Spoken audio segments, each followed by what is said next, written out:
اللهم إني أسألك علما نافعا.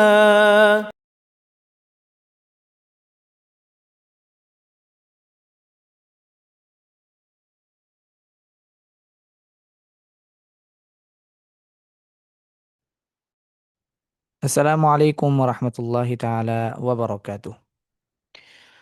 বিসমিল্লাহ আলহামদুলিল্লাহ ওয়াসসালাতু ওয়াসসালামু আলা রাসূলিল্লাহি সাল্লাল্লাহু আলাইহি ওয়াসাল্লাম ওয়া আলা আলিহি ওয়া আসহাবিহি আজমাইন। قال الله تعالى في القرآن المجيد أعوذ بالله من الشيطان الرجيم بسم الله الرحمن الرحيم الحمد لله رب العالمين الرحمن الرحيم مالك يوم الدين إياك نعبد وإياك نستعين اهدنا الصراط المستقيم صراط الذين أنعمت عليهم غير المغضوب عليهم ولا الضالين آمين. والصلاة والسلام على سيدنا محمد خاتم المرسلين هدية الله للعالمين ومرشدهم إلى ما ينفعهم في الدنيا والدين. ورضي الله عن الصحابة والتابعين وتابعيهم بإحسان إلى يوم الدين. ইলমান নাফিয়া একাডেমি কর্তৃক আয়োজিত আল কোরআন পড়ি শুরু থেকে এই কোর্সে অংশগ্রহণকারী সকল দিনী ভাই ও বোনদের জানাই আন্তরিক শুভেচ্ছা ও অভিনন্দন। আল্লাহ রব্বুল আলামিন আমাদেরকে দীর্ঘ সময় পর্যন্ত এই কোর্সের সাথে যুক্ত রেখেছেন এবং এই কোর্সের প্রত্যেকটি ক্লাস আমাদেরকে শোনার এবং এই প্রত্যেকটি ক্লাসকে সুন্দরভাবে বোঝার এবং উপস্থিত হওয়ার যে তৌফিক দান করেছেন সেজন্য সবাই শুকরিয়া আদায় করি আলহামদুলিল্লাহ।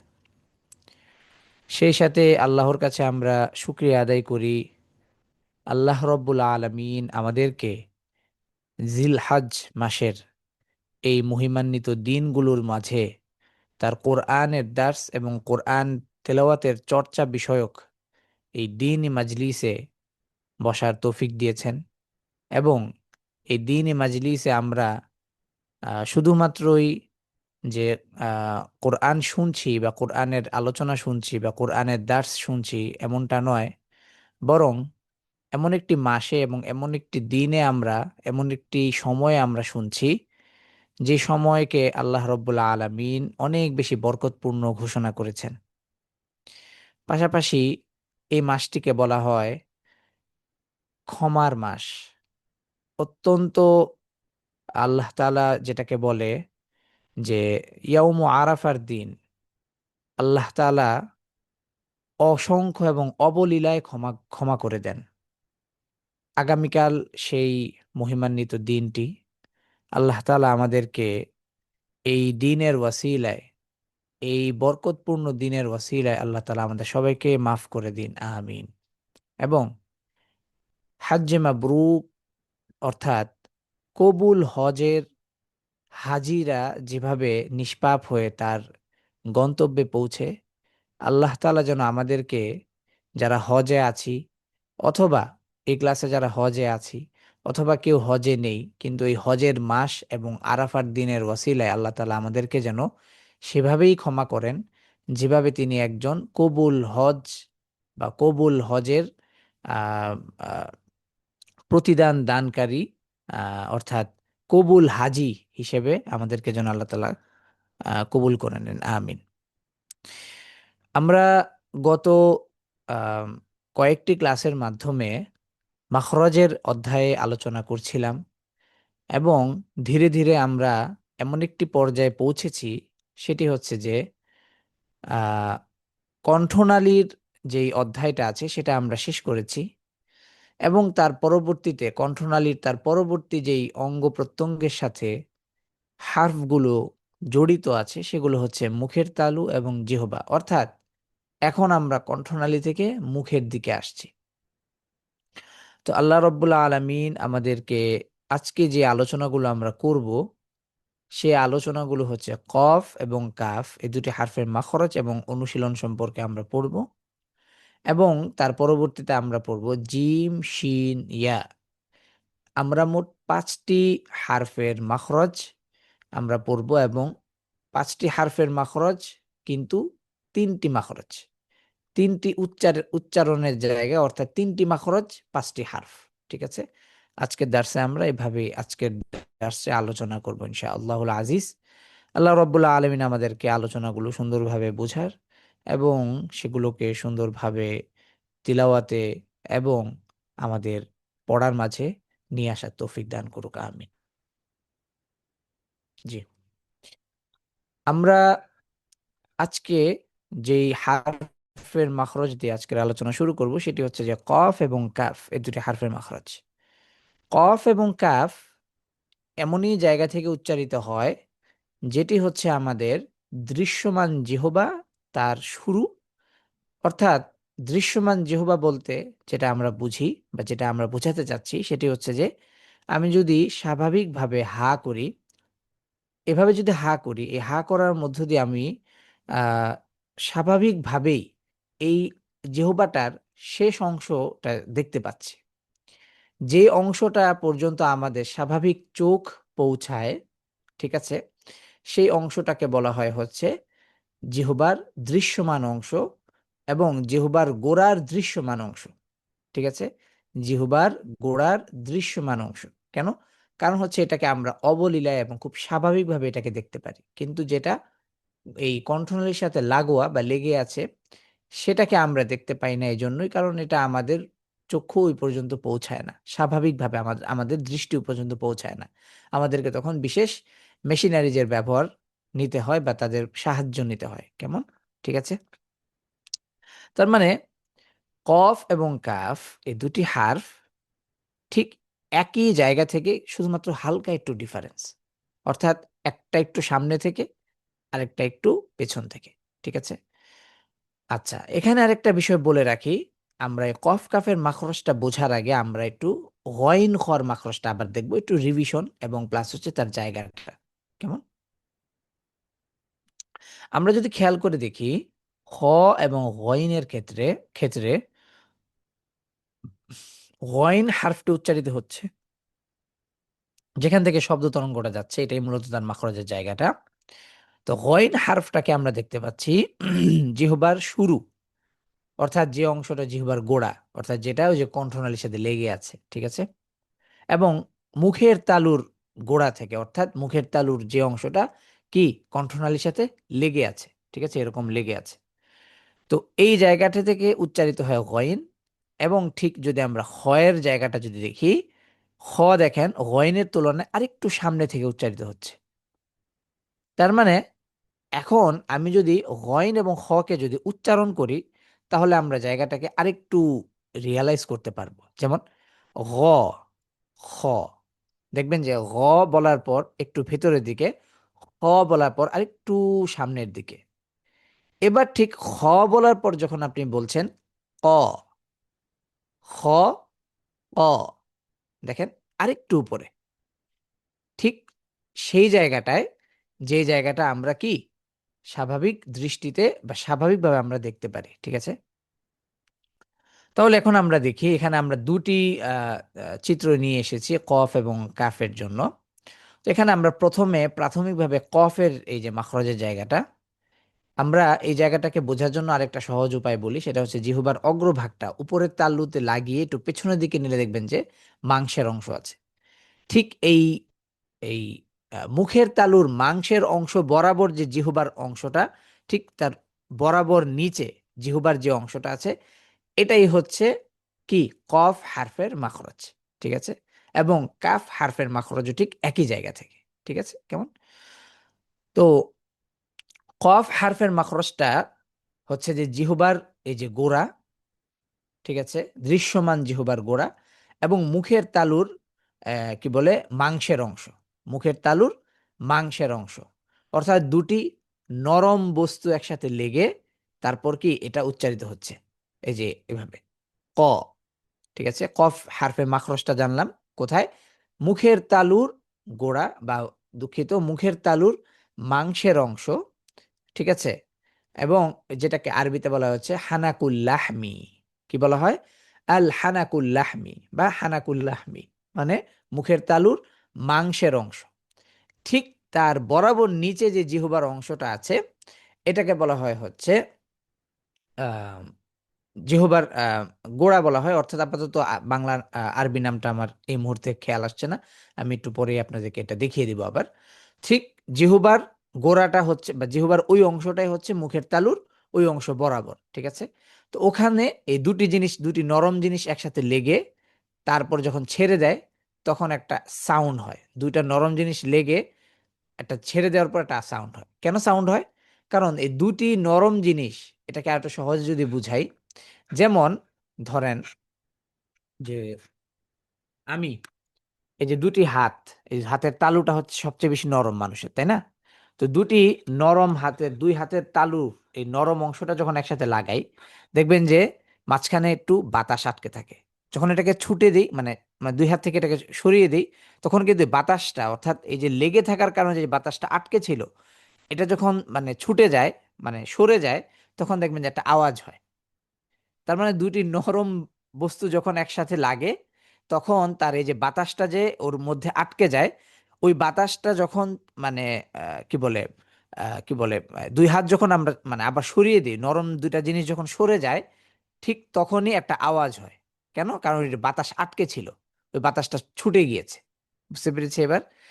তো তখন যে আওয়াজটা হয়, ঠিক তেমনি ভাবে জিহ্বার গোড়ার নরম অংশ এবং মুখের তালুর গোড়ার নরম অংশ, অর্থাৎ দুইটার মাংসের অংশ, দুইটাই তো মাংস। তার মানে এখন আহ, একটা তো মানে জিহ্বাটা তো পুরাটাই মাংস বা গোশত, আর মুখের তালুর একাংশ হচ্ছে গোশত আর একাংশ হচ্ছে হাড়, ঠিক আছে? যেটা আমরা যে চিত্রতে দেখতে পাচ্ছি, এই যে এই অংশটা ইয়েলো কালার যেটা আর কি, এটা হচ্ছে হাড়ের অংশ। তো যেহেতু দুইটা নরম অংশ একসাথে লাগার কারণে এই যে লেগে বাতাস আটকে ছিল, এই যে আমি শ্বাস নিলাম ক, এই যে এখন ক যখন বলতে গিয়েছি তখন এই যে বাতাসটা এই দুই নরম বস্তুর মাঝখানে আটকে তারপর যেভাবে ছুটে গেল, ছুটলো, ছুটার মধ্য দিয়ে যে সাউন্ডটা হলো এটাই মূলত হচ্ছে ক। এটাই মূলত হচ্ছে কি কফ। এই যে কফের সাউন্ডটা ক, ই, উ, ঠিক আছে? এখন যেহেতু জিহ্বার গোড়াটা উপরের দিকে থাকে এই জন্য আওয়াজটা মোটা হয়, ঠিক আছে? ক, ই, উ, কেমন? ঠিক আছে, আচ্ছা। এর পরবর্তীতে আমরা কাফ।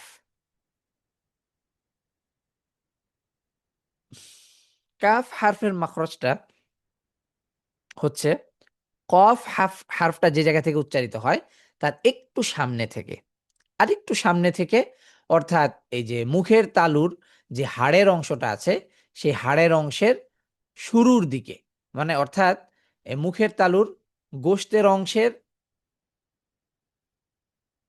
গোশতের অংশের শেষ এবং এই যে মুখের তালুর হাড়ের অংশের শুরু, ঠিক আছে? যেখান থেকে শব্দ তরঙ্গটা যাচ্ছে। তো আমরা এটাকে আরেকটু স্পেসিফিক করলাম, ঠিক আছে? তো এই জায়গাটাতে এই জায়গাটার অর্থাৎ মুখের তালুর এই জায়গাটা বরাবর যে জিহ্বার অংশটা আছে সেটা গিয়ে কাফের মাখরজে সেটা গিয়ে উপরে তালুতে গিয়ে লেগে তখন উচ্চারিত হয় কাফ। কা, কি, কু। দেখেন কফ এবং কাফের মধ্যে তার সাউন্ডে পার্থক্যটা হচ্ছে কি? তার কারণ পার্থক্যটা হচ্ছে কি? পার্থক্যটা হচ্ছে দুটি নরম বস্তু লেগে বাতাস আটকে তারপর যখন আবার দুটি নরম বস্তু ছুটে যায় তখন যে একটা বাতাসের সাউন্ড হয়, এই যে বাতাসের সাউন্ডের কারণে, অর্থাৎ দুই নরম বস্তুর মানে কি বলে দুই নরম বস্তুর একসাথে লেগে থাকার মধ্য দিয়ে তারপর আবার ছুটে যাওয়ার মধ্য দিয়ে যে সাউন্ডটা বের হয় এটা হচ্ছে কফের।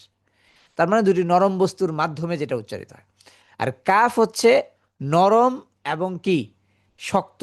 কেন? কারণ জিহ্বাটা তো ওই জায়গাটা নরমই অংশ, কারণ ওটা তো পুরোটাই মাংসের অংশ। আর মুখের তালুর মাংসের অংশ এবং কি মুখের তালুর হাড়ের অংশ দুইটার সমন্বয়ের মাঝখানের অংশটা, অর্থাৎ নো ম্যানস ল্যান্ডের মতো বলে আর কি, ঠিক আছে? এই জায়গাটার মধ্যে লেগে উচ্চারিত হয়, যার কারণে উপরে থাকে মিশ্রিত, মানে উপরের অংশটা, অর্থাৎ এই অংশটা এটা মিশ্র প্রতিক্রিয়া, এখানে নরমও আছে শক্তও আছে। আর এই যে অংশটা জিহ্বার অংশটা এটা তো পুরোটাই নরম, যার কারণে এরকম মিশ্র তিনটা জিনিসের প্রক্রিয়ার কারণে কাফের এবং কফের সাউন্ডের মধ্যে ডিফারেন্সই মূলত এটা। কা, এটা একদম দেখবো একটু কর্কশ বা মানে কর্কশ বা ধরেন একটু মানে আমি এটাকে বলি হচ্ছে যে মানে কাঠের মতো আওয়াজ, ঠিক আছে? কা। আর কফ হচ্ছে অ, ঠিক আছে? আচ্ছা, তাহলে কাফ এবং কফের মাখরজটা আশা করি আমরা বুঝতে পেরেছি। ঠিক তারপরও আমরা মুখের দুঃখিত, জিহ্বার পজিশনিংটা এবং মুখের তালুর পজিশনিংটা বোঝার জন্য আমরা এখানে দুটি চিত্র রেখেছি। ঠিক আছে? একটা এই যে দেখি, কফ যে জায়গা থেকে উচ্চারিত হয় মুখের তালুর, এই যেটা হচ্ছে মাংসের অংশ, এবং ঠিক জিহ্বার যে অংশটা মুখের তালুর ওই অংশে গিয়ে লাগে কফ উচ্চারণের জন্য, সেই জায়গাটাতে আমরা দেখতে পাচ্ছি কফ। ঠিক আছে? এবং ঠিক তেমনি ভাবে ক্যাফ এই হারফটির মাখরজটা এই যে জিহ্বার দিক থেকে কোন অংশে এবং মুখের তালুর দিক থেকে কোন অংশে। ঠিক আছে? আশা করি আমাদের এই বিষয়টা ভালোভাবে আমরা বুঝতে পেরেছি। এই মুহূর্তে আমরা কফ এবং কাফ এই দুটি হারফকে উচ্চারণ করার জন্য আমরা একটা অনুশীলন সেগমেন্ট রেখেছি। তবে তার আগে আমরা একটা ছোট্ট অ্যানিমেটেড ভিডিও দেখব, এবং এই যে জিহ্বার এবং মুখের তালুর এই যে মুভমেন্টটা আছে, এটা দেখার মধ্য দিয়ে আমরা আরেকটু বিষয়টাকে আহ পরিষ্কার বুঝতে পারবো ইনশাআল্লাহ।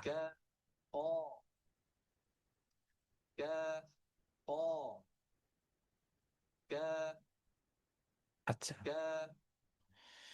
এবার আমরা প্রথমে শুনবো হচ্ছে কফ। ঠিক আছে?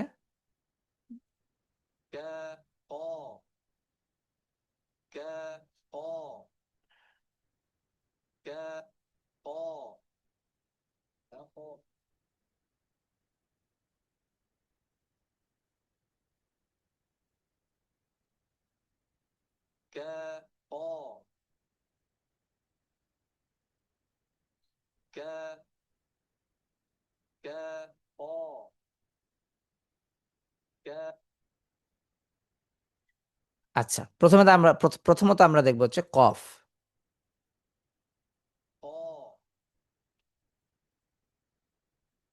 এই যে খেয়াল করে দেখি, এই যে কফ যখন উচ্চারিত হচ্ছে তখন একদম দুটি কি বলে মাখরজের জায়গাটা একই জায়গা। ঠিক আছে? একদম নরম, জিহ্বার জিহ্বার গোড়ার অংশ এবং হচ্ছে মুখের তালুর এই যে নরম অংশটা, গোস্তের অংশটা। ঠিক আছে? এবার আমরা কাফের মাখরজের দিকে যদি লক্ষ্য করি,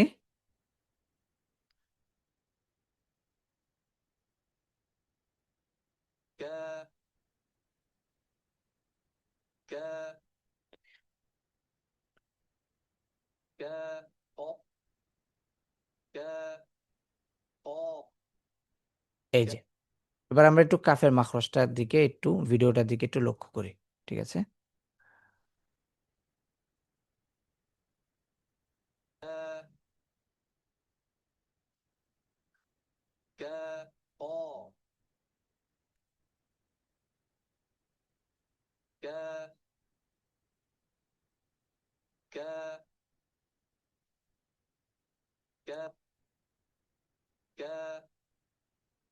এই যে দেখেন, যখন আমরা এই যে দেখেন, যখন যেই জায়গাটাতে লাগছে ওই জায়গাটা দেখবো যে একটু মানে একটা সাদা বিন্দু আছে, তার মানে ওটাই হচ্ছে তার অ্যাকুরেট মাখরাজের জায়গাটা। ঠিক আছে?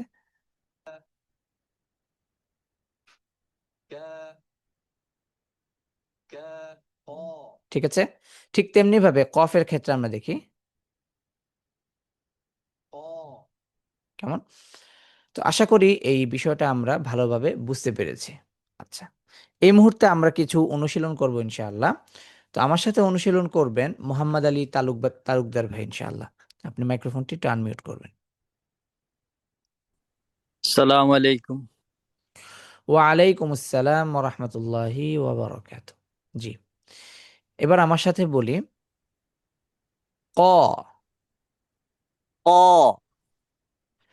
কি, কে, উ, কো,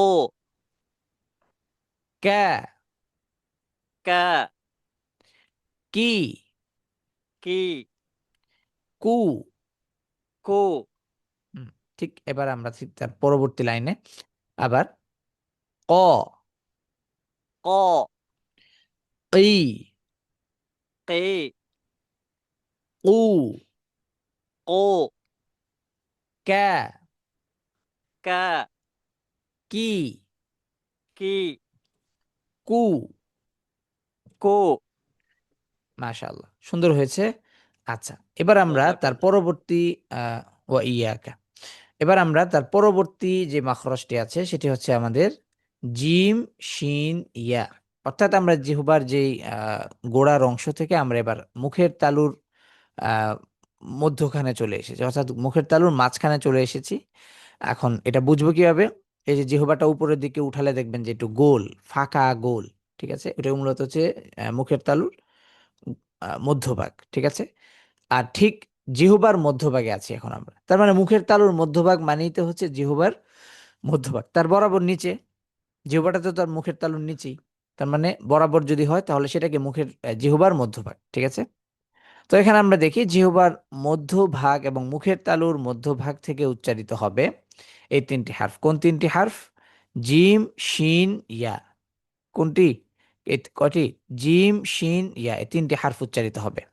এখন এই তিনটি হার্ফের মাখরজটাকে বোঝার জন্য আমরা একটা মুকাররানার ভিডিও রেখেছি, বা একটা হার্ফের সাথে তিনটি হার্ফের মাখরজের উচ্চারণের মধ্যে মানে পার্থক্যটা কি, অর্থাৎ উচ্চারণে পার্থক্য বলতে উচ্চারণ বের হওয়ার জায়গাটার মাঝে পার্থক্যটা কি। ঠিক আছে, আচ্ছা এখানে একটা বিষয় বলে রাখি, জিম এই হারফটি যখন উচ্চারিত হবে তখন জিহ্বার মধ্যভাগ এবং মুখের তালুর মধ্যভাগ পুরোপুরি লেগে থাকবে, যা। কিন্তু শিনের ক্ষেত্রে কিছুটা ফাঁকা থাকবে, জায়গা একই থাকবে কিন্তু হালকা ফাঁকা থাকবে, অর্থাৎ জিহ্বার মধ্যভাগ এবং মুখের তালুর মধ্যভাগের মাঝে মাঝখানে কি থাকবে? একটু জায়গা থাকবে। কেননা, কারণ যদি জায়গাটা না থাকে তাহলে কিন্তু যে শিনের যে সাউন্ডটা আছে বা যে বাতাসটা আছে এটা আর বের হবে না। ঠিক আছে, শিন অথবা শা। ঠিক আছে, ঠিক তেমনি ভাবে শিনের ক্ষেত্রে আমরা যতটুকু ফাঁকা করেছি রেখেছি ঠিক তার থেকে আরেকটু বেশি ফাঁকা হবে ইয়ার ক্ষেত্রে। ঠিক আছে, ইয়া। ঠিক আছে, ইয়া, ইয়া। কেমন? আচ্ছা, এখানে আমরা দুটি চিত্র নিয়ে এসেছি, একটি চিত্র আরেকটি হচ্ছে আমাদের মুকাররানার ভিডিও। তো এখানে আমরা দেখব চিত্র দিয়ে আগে যদি আমরা দেখি তাহলে এই যে জিমের ক্ষেত্রে জিহ্বার মধ্যভাগ এবং মুখের তালুর মধ্যভাগ লেগে আছে এই যে সাদা অংশ এবং এই শব্দ তরঙ্গ। দ্বিতীয়ত হচ্ছে যে শিনের ক্ষেত্রে হালকা ফাঁকা। ঠিক আছে, মুখের তালুর মধ্যভাগে, এবং ইয়ার ক্ষেত্রে আরেকটু বেশি ফাঁকা। ঠিক আছে, এবার আমরা এই তিনটি হারফের মুকাররানা ভিডিওটা দেখব। এই যে,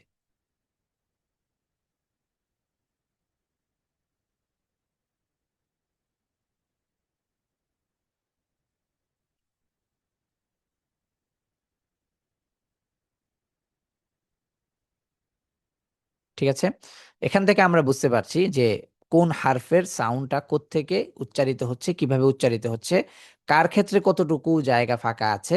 কেমন? এই যে শব্দ তরঙ্গটা যেখান থেকে যাচ্ছে এবং এই যে একটা ছোট্ট বিন্দু সাদা, এই দুটো জিনিস দেখার মধ্য দিয়ে আমরা কিন্তু বিষয়টা ভালোভাবে বুঝতে পারলাম। কেমন? আচ্ছা, এই মুহূর্তে এখন আমরা এই একটা অ্যানিমেটেড ভিডিও দেখব। এই অ্যানিমেটেড ভিডিওটা দেখার মধ্য দিয়ে আমরা বুঝতে পারবো জিমের মাখরজের অ্যাকুরেট জায়গাটা কোথায়। ঠিক আছে, এবার আমরা প্রথমে আমরা দেখব যে জিম,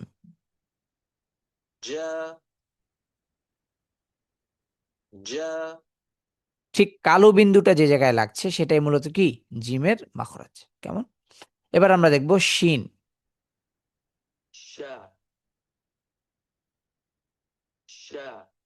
কিছুটা হালকা ফাঁকা থাকে। ঠিক আছে, খেয়াল করেছি আমরা। এবার হচ্ছে ইয়া,